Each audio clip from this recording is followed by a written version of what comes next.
ذرا غور کریں کہ قرآن کی بنیادی دعوت کیا ہے۔ قرآن کس چیز کی جانب لوگوں کو بنیادی طور پہ بلاتا ہے؟ تو ظاہر ہے کہ قرآن کی بنیادی دعوت یہ ہے کہ ہم اس دنیا کی ظاہری حالت سے دھوکہ نہ کھائیں، کہ جیسے اس دنیا میں کفر و شرک، توحید یا دہریت یا دنیا کا کوئی بھی مذہب قبول کرنے کے لیے ہم آزاد ہیں، اور کوئی شخص اس دنیا کا کوئی بھی مذہب قبول کر لے، دنیاوی اعتبار سے اس کے اوپر فرق نہیں پڑتا۔ ایسا نہیں ہے کہ اس کے رزق کے وسائل ختم ہو جاتے ہیں، ایسا نہیں ہے کہ زمین اس کے اوپر تنگ ہو جاتی ہے، ایسا نہیں ہے کہ ہواؤں اور پانیوں سے وہ نفع نہیں اٹھا سکتا۔ دنیاوی اعتبار سے اس بات سے کوئی فرق نہیں پڑتا کہ کون توحید کو اپناتا ہے، کون شرک کو اپناتا ہے،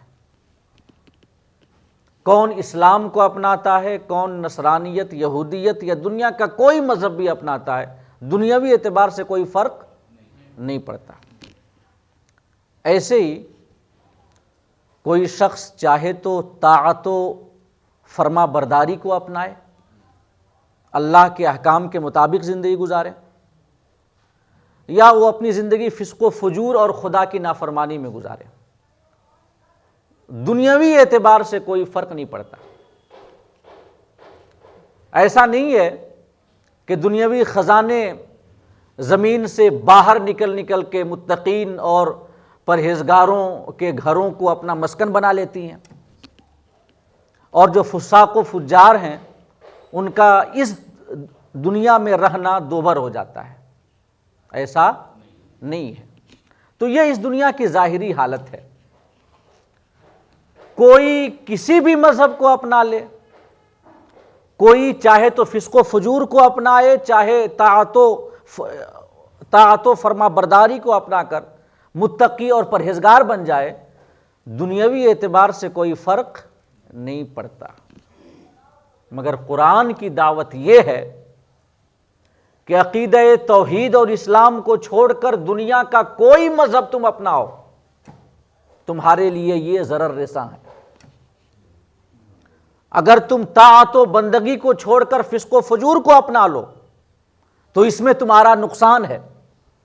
اور اگرچہ دنیا میں نقصان نہ ہو،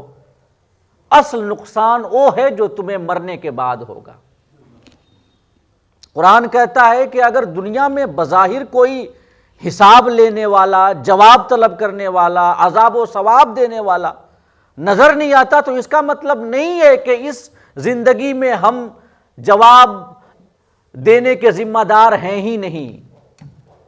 ہمیں حساب دینا ہی نہیں ہے، یہ مطلب نہیں ہے۔ حساب طلبی ہے، جواب طلبی ہے، جزا اور سزا ہے، لیکن یہ جزا اور سزا، یہ حساب طلبی اور جواب طلبی بعد موت کی زندگی میں ہے۔ یہ قرآن کی بنیادی دعوت ہے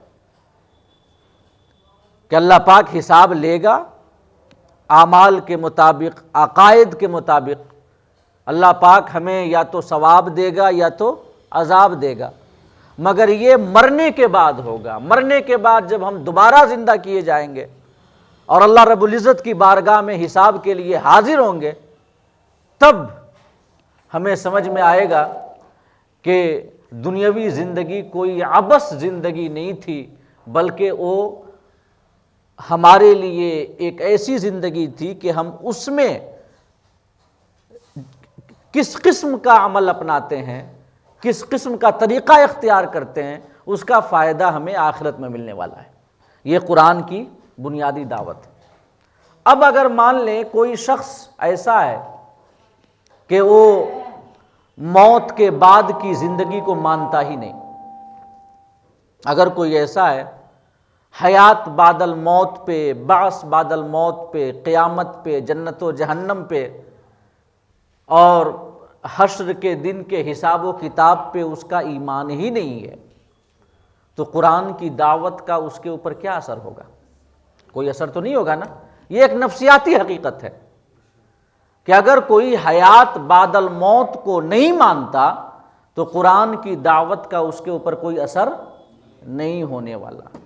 اور یہی وہ حالت ہے جس کا ذکر اللہ رب العزت نے بئی طور کیا کہ وَجَعَلْنَا عَلَىٰ قُلُوبِهِمْ أَكِنَّةً أَن يَفْقَهُوهُ وَفِي آذَانِهِمْ وَقْرًا، کہ ہم نے ان کے دلوں میں پردہ ڈال دیا ہے کہ وہ حق کو نہیں سمجھ پاتے، ان کے کانوں میں گرانی پیدا کر دی ہے کہ وہ قرآن کی آیتوں کو نہیں سن سکتے۔ اب اس کے بعد اللہ پاک ارشاد فرماتا ہے وَإِذَا ذَكَرْتَ رَبَّكَ فِي الْقُرْآنِ وَحْدَهُ وَلَّوْا عَلَىٰ أَدْبَارِهِمْ نُفُورًا۔ اللہ پاک اپنے حبیب سے خطاب کرتے ہوئے ارشاد فرماتا ہے، ہمارے رسول صلی اللہ علیہ وسلم سے خطاب کرتا ہے کہ محبوب، جب تم قرآن میں اپنے اکیلے رب کا ذکر کرتے ہو، قرآن میں ایک رب کا تذکرہ کرتے ہو، اللہ کی وحدانیت کا، اللہ کے ایک ہونے کا جب تم ذکر کرتے ہو تو وَلَّوْا عَلَىٰ أَدْفَارِهِمْ نُفُورًا، کفار و مشرکین نفرت سے منہ پھیر لیتے ہیں۔ یہ اللہ پاک نے ارشاد فرمایا کہ جب حبیب تم قرآن میں ایک رب کی ربوبیت کا تذکرہ کرتے ہو اور قرآن کی وہ آیتیں پڑھتے ہو جن میں اس بات کا بیان ہے کہ نظام کائنات کو چلانے والی ذات ایک ہے، جس میں اس عقیدے کا بیان ہے کہ اللہ ایک ہے، رب ایک ہے، تو جو کفار و مشرکین ہیں نفرت سے اپنا منہ پھیر لیتے ہیں، نفرت سے اپنی پیٹھ پھیر لیتے ہیں۔ یہ کفار و مشرکین کی حالت تب ہوتی تھی جب وہ قرآن میں اللہ کا تذکرہ سنتے تھے، جب وہ قرآن کی وہ آیتیں سنتے تھے جن میں اللہ کی وحدانیت کا یا ایک رب کی ربوبیت کا تذکرہ نہیں ہے، تو وہ مبہوت رہ جاتے تھے، متحیر رہ جاتے تھے، انہیں کچھ سمجھ میں نہیں آتا تھا۔ اور جب وہ قرآن کی وہ آیتیں سنتے تھے جن آیتوں میں ایک اللہ کا بیان ہے اور شرک کی مذمت بیان کی گئی ہے، لات منات ہبل جو ان کے بت تھے، ان بتوں کی عبادت سے منع کیا گیا ہے، جب وہ آیتیں وہ سنتے تھے تو نفرت سے اپنی پیٹھ پھیر کر کے وہ آقا کی مجلس سے اٹھ جایا کرتے تھے۔ اسی بات کا اللہ رب العزت نے یہاں پر بیان کیا کہ وَإِذَا ذَكَرْتَ رَبَّكَ فِي الْقُرْآنِ وَحْدَهُ، کہ محبوب جب تم قرآن میں ایک رب کا تذکرہ کرتے ہو،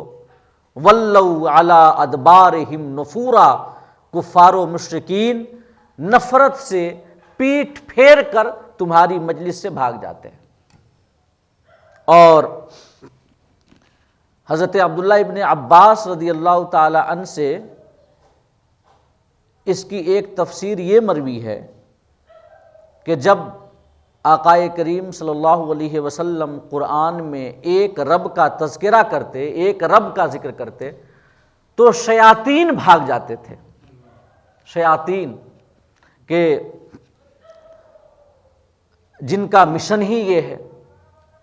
کہ وہ لوگوں کا تعلق خالق حقیقی اور مالک حقیقی سے ختم کر دیں،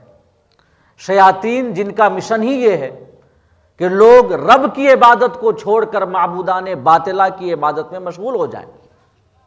تو جب آقا کریم قرآن میں تذکرہ کرتے ایک رب کی ربوبیت کا، اللہ کی وحدانیت کا، تو شیاطین جو ہیں وہ بھاگ جاتے، نفرت سے اپنی پیٹھ پھیر لیتے تھے۔ یہ حضرت عبداللہ ابن عباس رضی اللہ تعالیٰ عنہ سے مروی اس کی تفسیر ہے۔ اور اسی تفسیر کی روشنی میں حضرت ابو الجوزا اوس ابن عبداللہ فرماتے ہیں کہ لیس شیء اطرد للشیطان من القلب من قول لا الہ الا اللہ ثم تلا هذه الآیہ۔ حضرت ابو الجوزا اوس بن عبداللہ کہتے ہیں کہ دل کو شیطان کے وسوسے سے محفوظ رکھنے کا سب سے بہتر طریقہ یہ ہے کہ لا الہ الا اللہ کا ورد کیا جائے، اس لیے کہ جہاں پہ اللہ کی وحدانیت کا تذکرہ ہو وہاں سے شیطان بھاگ جاتا ہے۔ اور حضرت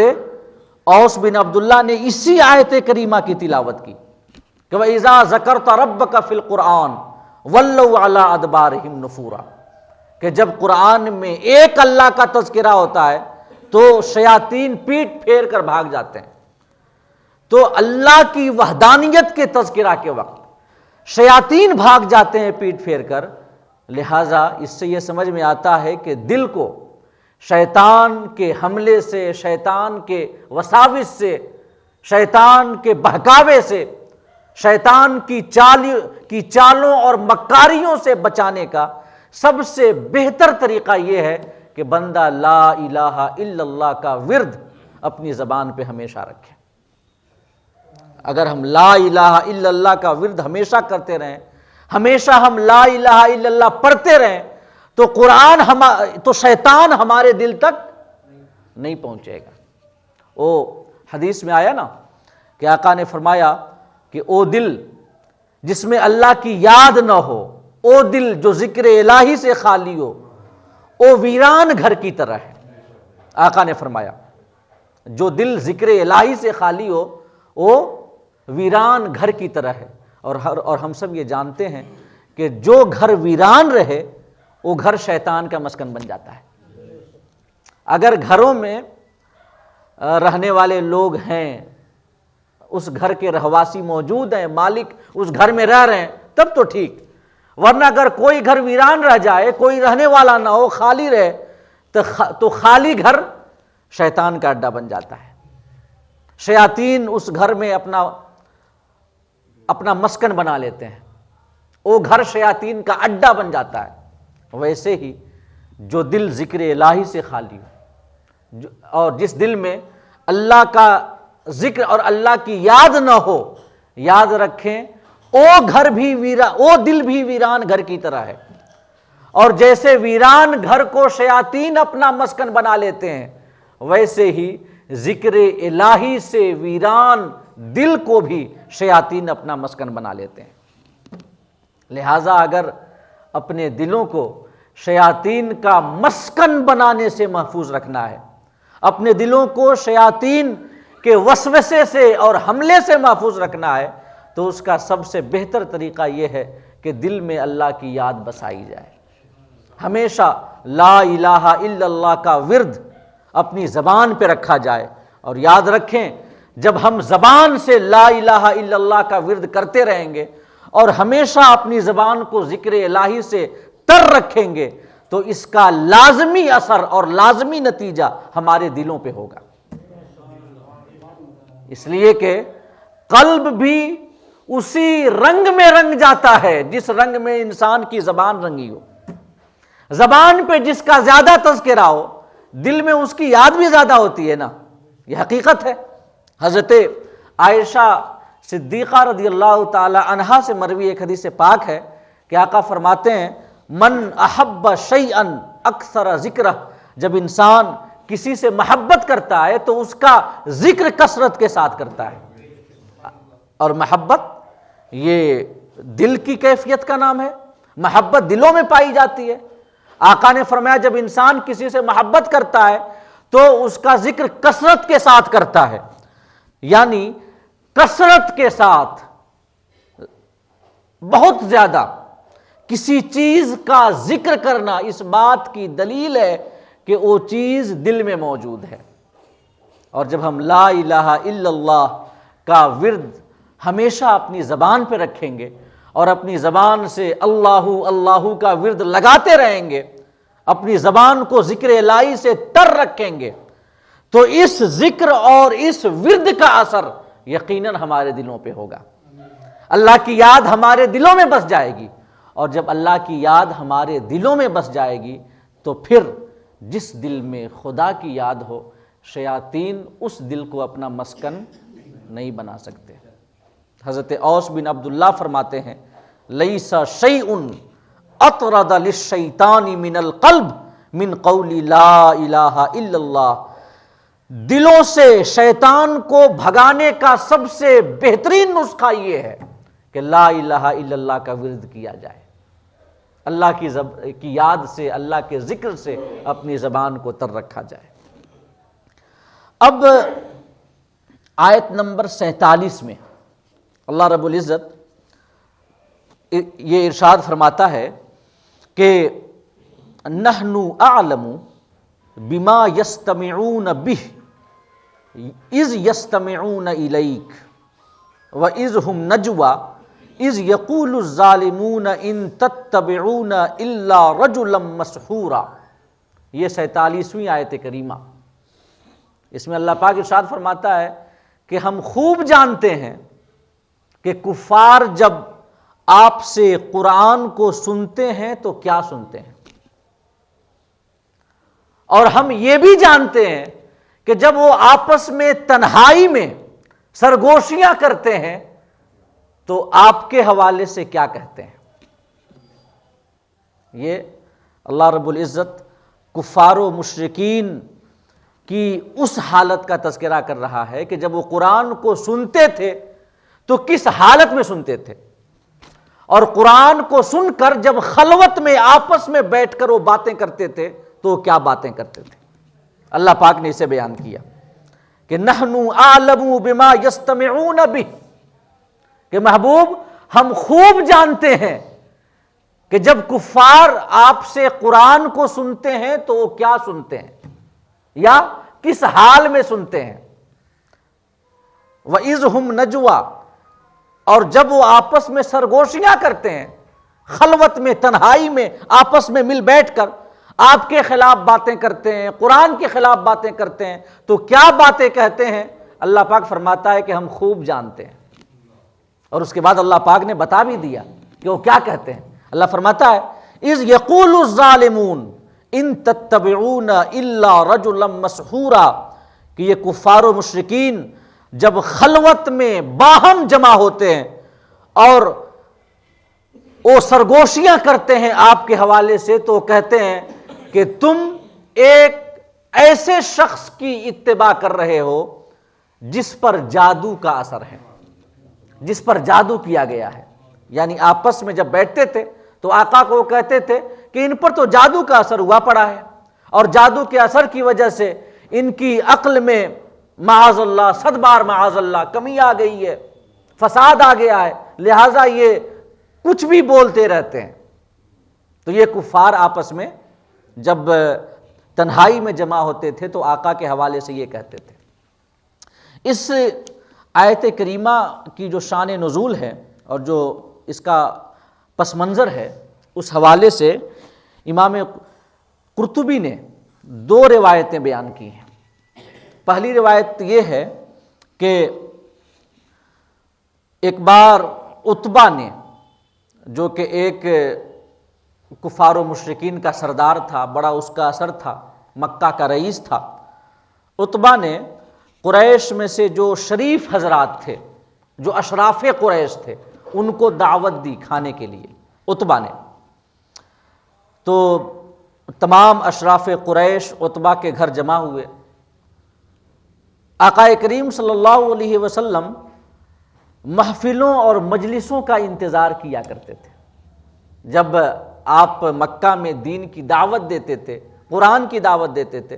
تو آقا کریم صلی اللہ علیہ وسلم اس طاق میں لگے رہتے تھے کہ کہاں پر کچھ لوگ جمع ہیں، کہاں پر کوئی محفل اکٹھی ہے، کہاں پہ کچھ بھیڑ جمع ہے۔ تو جب آقا کو خبر ملی کہ عتبہ نے اشراف قریش کو بلایا ہے اپنے گھر دعوت کے لیے اور سب کے سب اس کے گھر میں جمع ہیں، تو آقا کریم صلی اللہ علیہ وسلم بھی عتبہ کے گھر تشریف لے گئے، اور آپ جب اس کے گھر پہنچے تو آپ نے ان کے سامنے قرآن کو پڑھا، قرآن کی آیتیں تلاوت کی، اور ان کو عقیدہ توحید کی دعوت دی، انہیں اسلام قبول کرنے، ایک اللہ پر ایمان لانے کی جانب دعوت دی، تو جو اشراف قریش تھے، کفار و مشرکین، وہ آپس میں سرگوشیاں کرتے ہوئے کہنے لگے ایک دوسرے سے کہ کوئی کہہ رہا ہے کہ یہ تو جادوگر ہیں، کوئی کہہ رہا ہے کہ ان پر خود جادو ہوا پڑا ہے، کوئی کہہ رہا ہے یہ تو شاعر ہیں، کوئی کہہ رہا ہے کہ یہ تو کاہن ہیں۔ یعنی جتنے منہ اتنی باتیں۔ آقا کریم قرآن پڑھ کے سنا رہے ہیں، آقا کریم ان کو توحید کی دعوت دے رہے ہیں، اور وہ آپس میں قرآن کو سن بھی رہے ہیں اور آپس میں سرگوشیاں بھی کرتے جا رہے ہیں کہ ان پر تو جادو ہوا پڑا ہے، ان پر جادو کا اثر ہے، معاذ اللہ انہیں دماغی خلل حاصل ہے، ان کو دماغی خلل ہوا ہے یہ جادو کی وجہ سے۔ آپس میں اس قسم کی باتیں کرنے لگے، تو اللہ پاک نے اسی وقت یہ آیت کریمہ نازل کی کہ محبوب ہم خوب جانتے ہیں جب وہ کفار آپ سے قرآن کی آیتیں سنتے ہیں تو کیا سنتے ہیں اور کس حال میں سنتے ہیں، اور وہ آپس میں کیا سرگوشیاں کرتے ہیں اور آپ کے بارے میں کیا ایک دوسرے سے کہتے ہیں۔ تو وہ یہی کہتے ہیں کہ خبردار ان کی پیروی نہ کرنا، اگر ان کی پیروی کرو گے تو ایک سحر زدہ اور جادو کیے ہوئے انسان کی تم پیروی کرو گے۔ ایک یہ شان نزول علماء نے بیان کیا ہے۔ دوسری شان نزول جو اس حوالے سے امام قرطبی نے، امام رازی نے نقل کی ہے، وہ یہ ہے کہ ایک بار آقا کریم صلی اللہ علیہ وسلم نے حضرت علی کو حکم دیا کہ کھانا تیار کرو اور کفار قریش کو دعوت دو۔ ظاہر سی بات ہے کہ یہ حقیقت ہے کہ کھانا کھلانا محبت اور اخلاق کا ایک علامت اور ایک نشانی ہے کہ نہیں؟ جب ہم لوگوں کو اپنے گھروں میں بلاتے ہیں، ان کی دعوتیں کرتے ہیں، کھانا کھلاتے ہیں، تو نہ صرف یہ کہ کھانا کھلانا ایک بہترین عمل ہے جو اللہ رب العزت کو بہت زیادہ محبوب ہے۔ آقا کریم سے پوچھا گیا افضل اعمال کے بارے میں کہ اللہ کی بارگاہ میں سب سے زیادہ فضیلت کس عمل کو حاصل ہے، تو آقا نے فرمایا اطعام الطعام و افشاء السلام، کھانا کھلانا اور سلام کو پھیلانا۔ یعنی جس کو جانتے ہو اس کو بھی سلام کرو، جس کو نہیں جانتے ہو اس کو بھی سلام کرو۔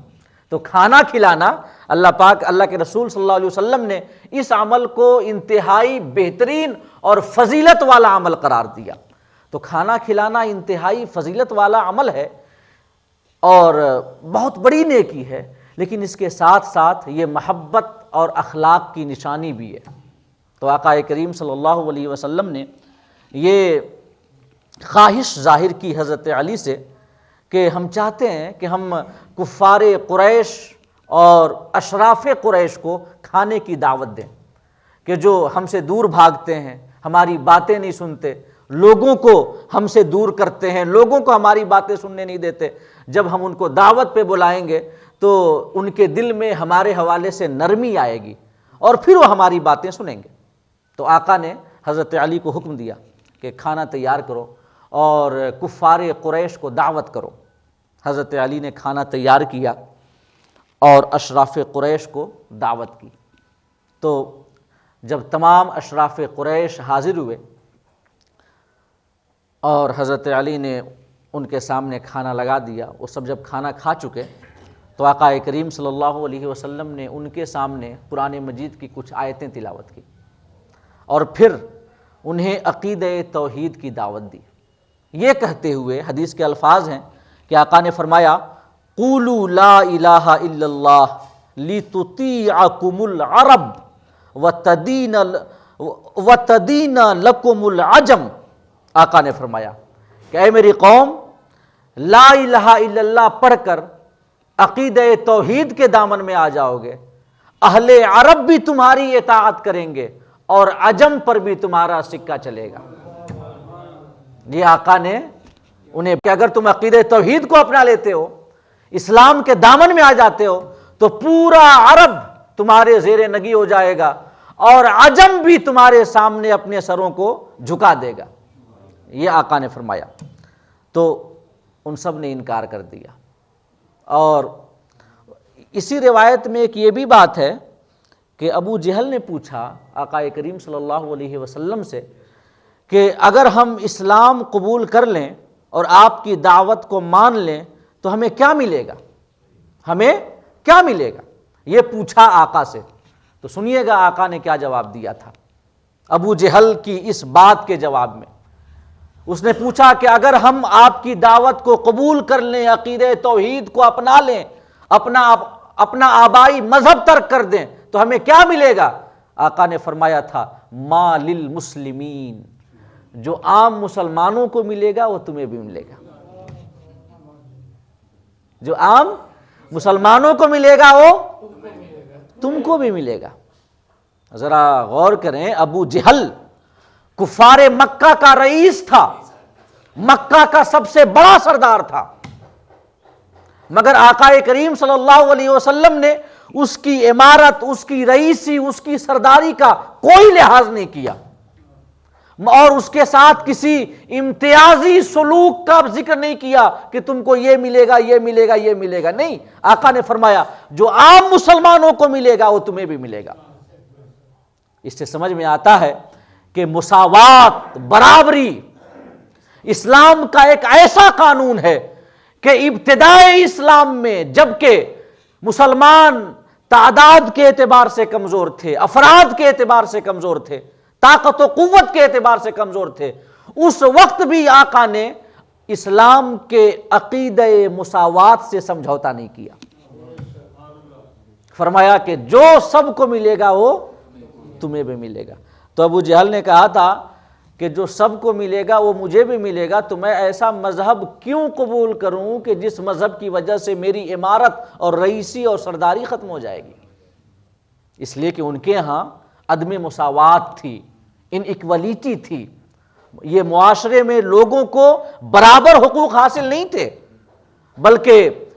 خاندانی اعتبار سے، قبائل کے اعتبار سے وہ اونچ نیچ کا تصور رکھتے تھے، ویسے ہی معاشیات اور دولت کے اعتبار سے بھی وہ ذلیل اور عزیز ہونے کا تصور رکھتے تھے کہ فلاں ذلت والا ہے، فلاں عزت والا ہے۔ تو ان کے ہاں مساوات نہیں تھی۔ ابو جہل نے انکار کر دیا کہ ہم اس مذہب کو کیوں قبول کریں جس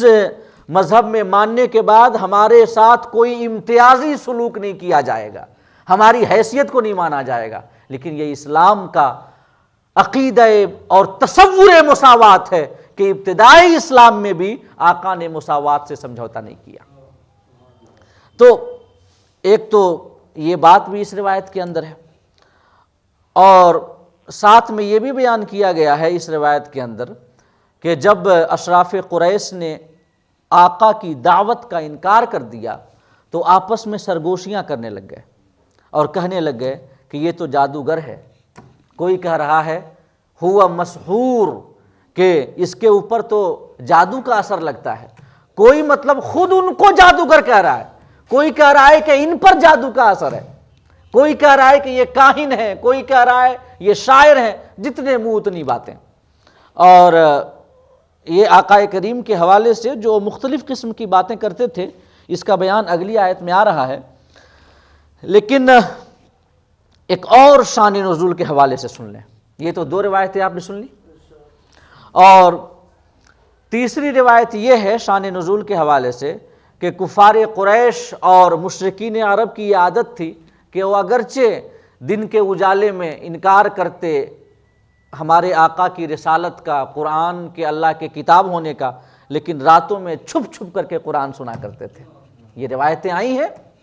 ابو جہل، حضرت ابو سفیان رضی اللہ تعالیٰ عنہ جو اس وقت حالت کفر میں تھے، اخنس بن شریک، نضر بن حارث، لبید بن ربیعہ، ولید بن مغیرہ، یہ ایسے کفار مکہ کے سردار تھے جو کہ دن میں سب کے سامنے کھلے بندوں انکار کرتے تھے اور راتوں میں چھپ چھپ کر آقا سے قرآن کی آیتیں سنا کرتے تھے، اور پھر جب دن میں آپس میں ملتے تو وہ قرآن کی آیتوں پہ تبصرہ کرتے۔ کوئی کہتا تو کہ مجھے تو کچھ سمجھ میں نہیں آتا کہ وہ کیا پڑھتے ہیں، کوئی کہتا کہ کچھ سمجھ میں آتا ہے، کچھ سمجھ میں نہیں آتا۔ ولید بن مغیرہ نے کہا تھا کہ ولید بن مغیرہ ہی نے کہا تھا کہ قرآن کے حوالے سے کہ یہ قرآن کی آیتیں ایسی ہیں کہ اس کی شاخیں تر و تازہ ہیں اور اس کی بنیادیں مضبوط ہیں۔ کہا تھا کہ یہ قرآن کی آیتیں ایسی ہیں جو سر چڑھ کے بولتی ہیں، کوئی ان کے اوپر غالب نہیں آ سکتا، یہ آیتیں سامنے والوں پہ غالب آ جاتی ہیں۔ یہ ولید بن مغیرہ نے کہا تھا۔ تو مختلف قسم کے تبصرے کیا کرتے تھے۔ اسی چیز کو اللہ پاک نے اس آیت میں بیان کیا کہ نحن اعلم بما یستمعون بہ۔ اللہ پاک نے فرمایا محبوب ہم خوب جانتے ہیں کہ جب کفار قرآن سنتے ہیں تو کیا سنتے ہیں، کس حال میں سنتے ہیں۔ اذ یستمعون الیک، جب وہ سنتے ہیں، واذ ہم نجوا، اور جب آپس میں وہ سرگوشیاں کرتے ہیں،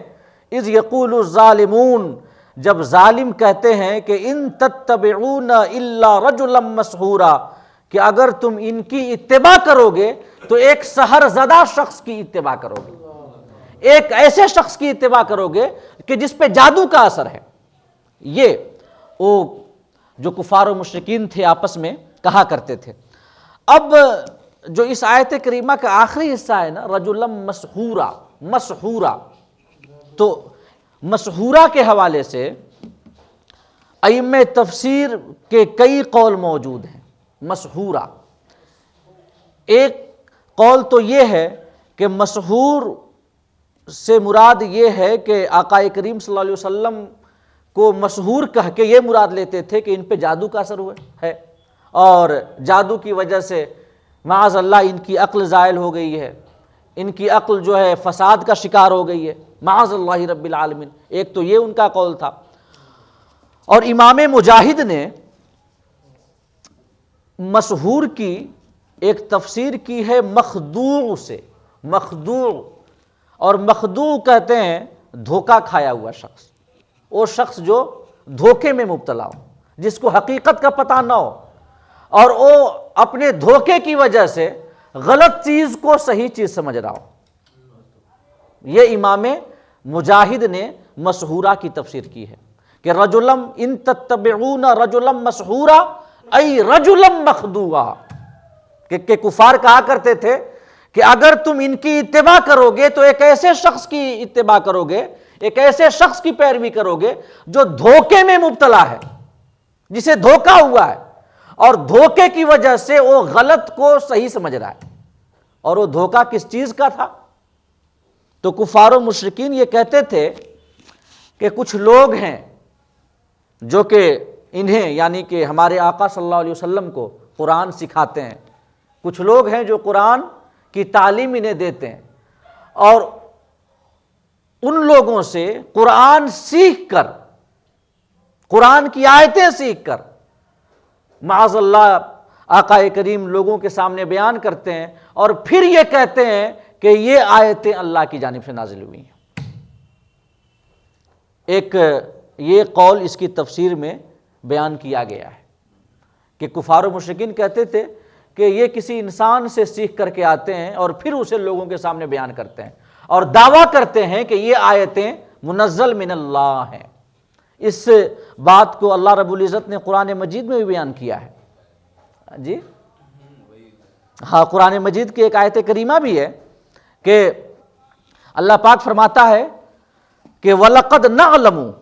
أَنَّهُمْ يَقُولُونَ إِنَّمَا يُعَلِّمُهُ بَشَرٌ۔ اللہ فرماتا ہے کہ ہم خوب جانتے ہیں کہ کفار و مشرکین کہتے ہیں کہ محمد کو تو قرآن کی تعلیم کوئی انسان دیتا ہے۔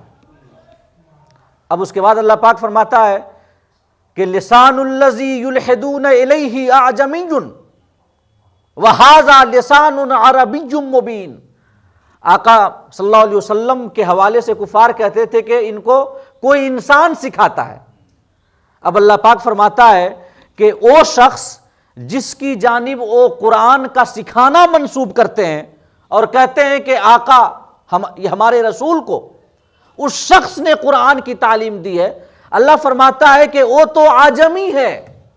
اس کی زبان عربی نہیں ہے، وہ خود عجمی ہے۔ اور اللہ فرماتا ہے وَهَذَا لِسَانٌ عَرَبِيٌّ مُبِينٌ، اور قرآن تو فصیح و بلیغ عربی میں ہے۔ تو یہ کتنی مضحکہ خیز بات ہے کہ ایک عجمی شخص کی جانب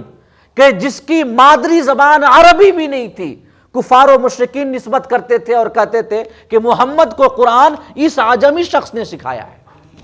یہ مضحکہ خیز بات ہے کہ نہیں، کہ قرآن جو کہ فصاحت و بلاغت کے اعلیٰ معیار پہ ہے، جو کہ عربی ادب کا شاہکار ہے، قرآن جو عربی ادب کے اس معیار پہ ہے جس کے سامنے بڑے بڑے فصحاء اور بلغاء کی ٹوپیاں گر جاتی ہیں، بڑے بڑے بلیغ اور فصیح کی زبانیں گنگ ہو جاتی ہیں، کہ جس کے حوالے سے اعلیٰ حضرت نے ایک شعر کہا ہے، تیرے آگے یوں ہیں دبے لچے فصحاء عرب کے بڑے بڑے، کوئی جانے منہ میں زبان نہیں، نہیں بلکہ جسم میں جان نہیں۔ جس قرآن کی عربیت کا یہ حال، جس قرآن کی ادبیت کا یہ حال، او قرآن ایک عجمی شخص سکھائے جس کی مادری زبان بھی عربی نہیں ہے، اس سے زیادہ مضحکہ خیز بات اور کیا ہو سکتی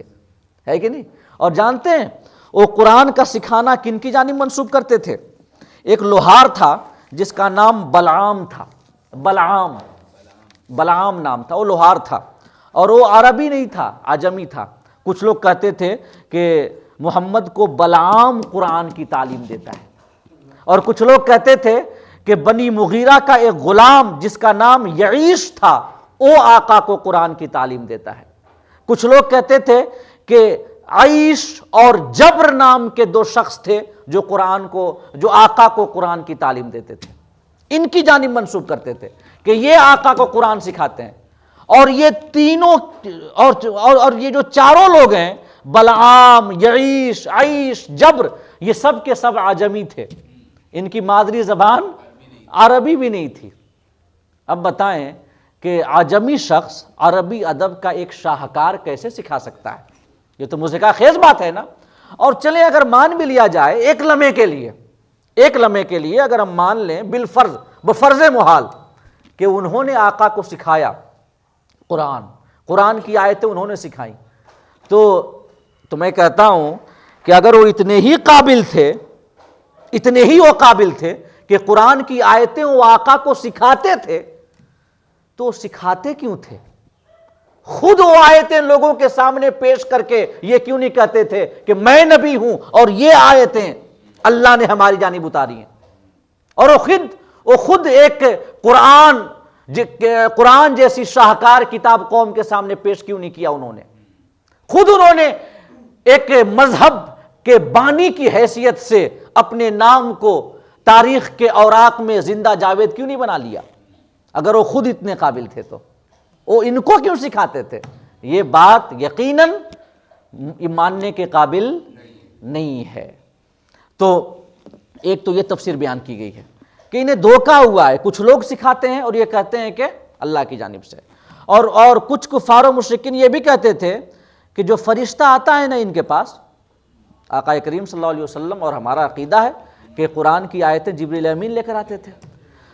تو وہ جو کفار و مشرکین تھے وہ کہتے تھے کہ وہ فرشتہ نہیں ہے بلکہ وہ شیطان ہے، معاذ اللہ رب العالمین، وہ شیطان ہے اور اس نے ان کو دھوکہ دیا ہوا ہے اور اس نے کہا ہے کہ میں فرشتہ ہوں، اور یہ دھوکے میں پڑ کر یہ دعویٰ کیے پھرتے ہیں کہ ہمارے پاس فرشتہ اللہ کا کلام لے کر کے آتا ہے۔ سمجھ رہے؟ تو کچھ کفار و مشرکین کا یہ بھی کہنا تھا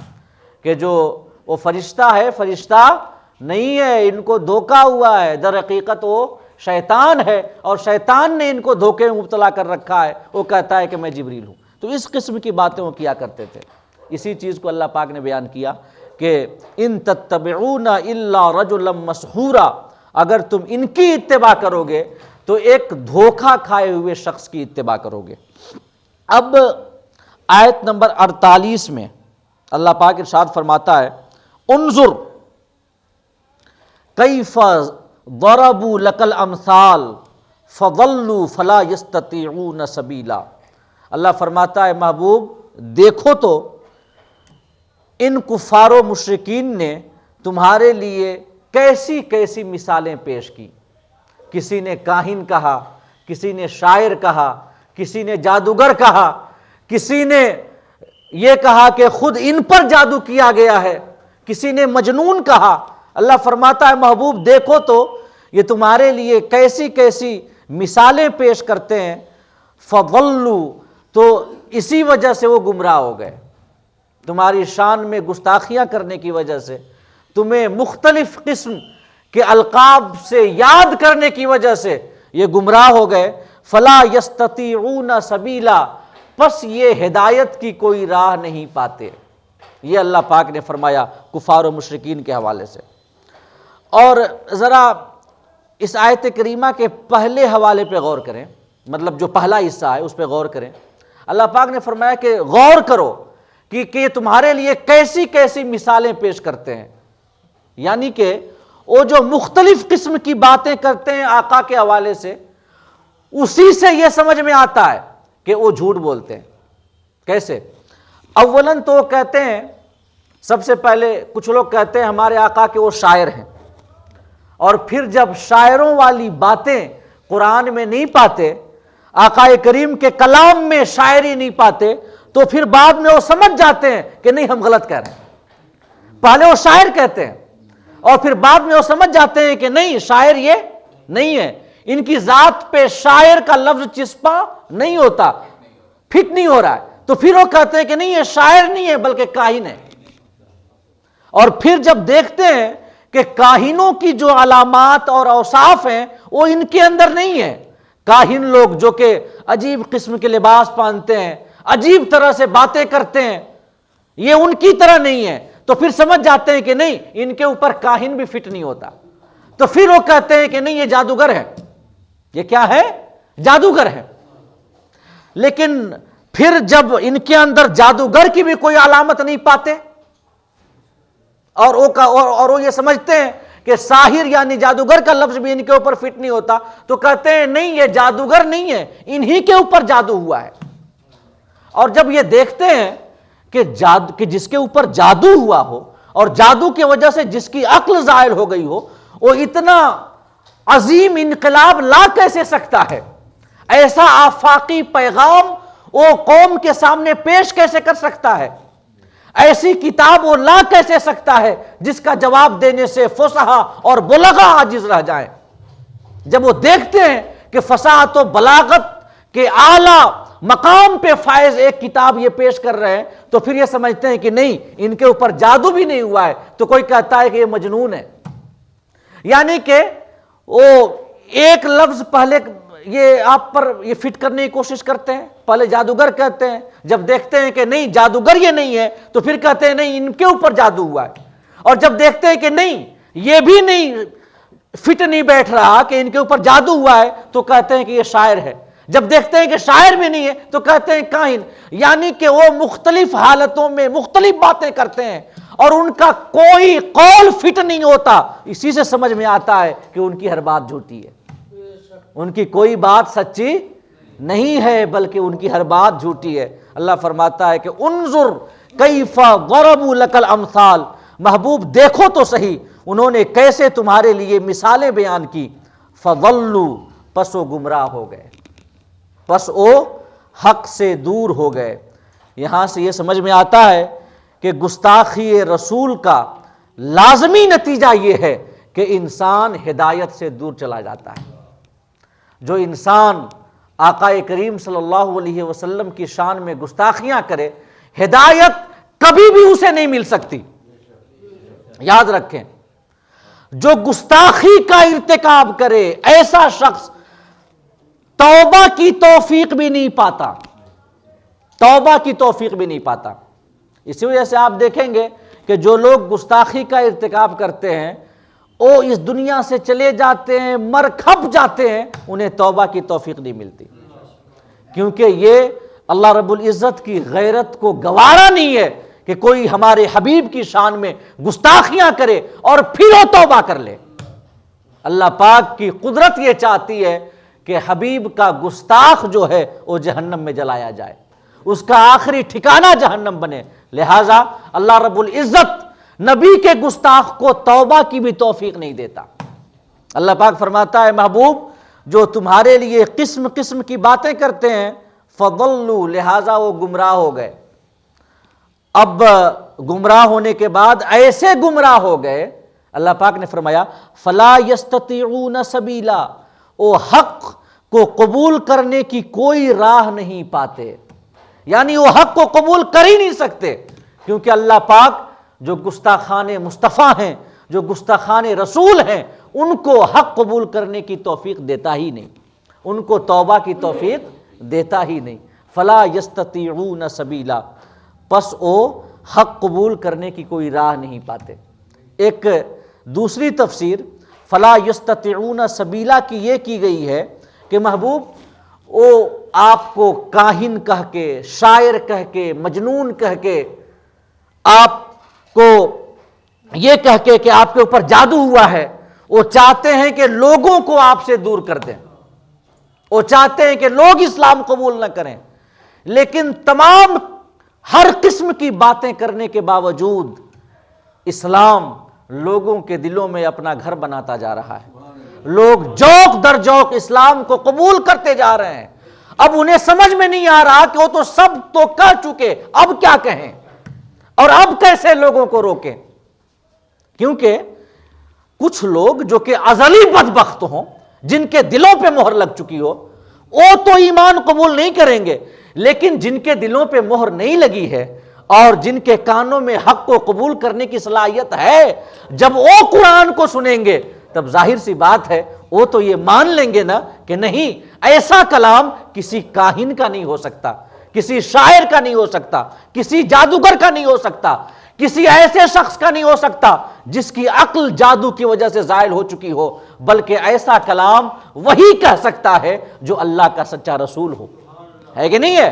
تو اللہ فرماتا ہے کہ وہ کوششیں کرتے ہیں لوگوں کو تم سے دور کرنے کی، اسلام سے دور کرنے کی، مگر تمام ان کی کوششیں رائے گاں ہو جاتی ہیں اور انہیں سمجھ میں نہیں آتا کہ وہ لوگوں کو دین سے برگشتہ کیسے کریں۔ اور ایک اور اس کی تفسیر یہ بیان کی ہے فلا یستطیعون سبیلا کی علماء تفسیر نے کہ آقا کریم صلی اللہ علیہ وسلم کے حوالے سے جو کفار کی باتیں تھیں باہم ایک دوسرے سے متناقض تھیں،